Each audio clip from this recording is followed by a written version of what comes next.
With badges given a complete overhaul this year, some became must-haves, while others became nothing but a waste of time beyond a certain level, or even an outright waste. Oh boy, I'm about to get them with this one. So with that, I'm going to go over the top 5 worst badges that either need to be buffed or removed completely heading into NBA 2K21 on next-gen consoles. So alright, let's get it.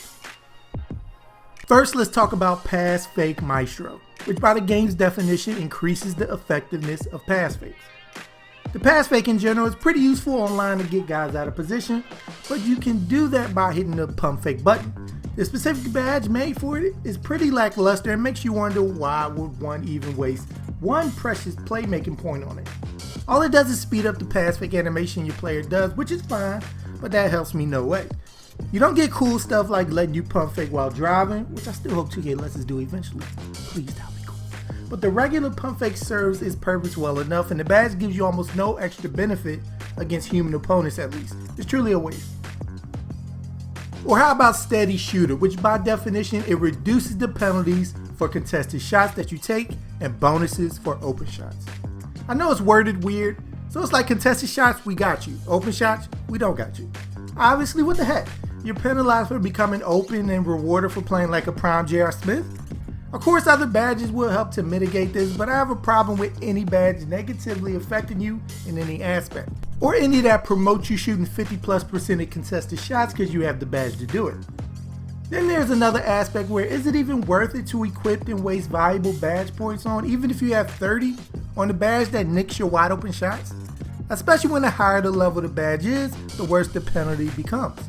The name of the game is to hopefully shoot open shots, and if they're not as open as you thought, badges like Deadeye's there to help. This badge basically says shooting dudes' faces, it's okay. The only uses I can see is if you're playing the AI in my career. This badge being useful because you're gonna shoot way more often in people's faces, trying to grind those shooting badges. Also for slower builds who can't break free from defenders, this could benefit them. Or the brand new brown shirts who want to get their Kobe on in the park. The Dream Shake is another one whose definition states it raises the chances that a defender bites when doing fakes in the post. Against users though, honestly, they need no help to bite on the slightest bit of movement. Now if they get stunned or something, even with pogo stick, that will make sense, but it doesn't. Against the computer, this has a place, but human opponents will mess themselves up way before this badge consistently comes in handy. That's the whole reason for pogo stick being in the game in the first place. It also increases your shooting attributes after post moves or pump fakes, but in the year of the hook shot, fades, posts, spins, and even the drop step, and trying not to travel on top of all that, does that even matter? One, I want to know how many of you have and what the amount of shooting badges you have if you do got it, which is Ice and Veins, which improves the player's free throw percentage during critical moments, so late game and overtime periods. But if you know your free throw release, this really isn't a problem. And lastly, let's talk about Pick Dodger, which improves the player's ability to navigate through screens effectively on defense.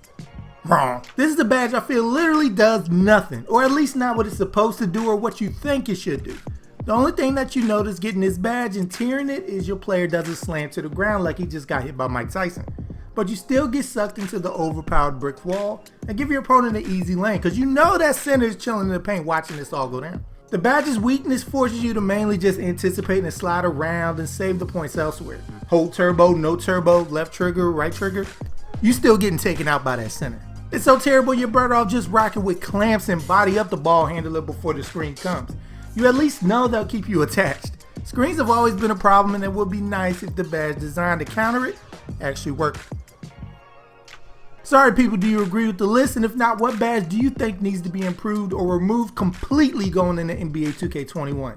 Let me know in the comments down below. And stay tuned here at Sports Gamers Online for more NBA 2K content. So make sure to subscribe to the channel if you haven't. And once you're with us, hit that bell icon at the bottom so you don't miss anything we put out. Alright people, I'm Chris. Thank you all for watching and be good y'all.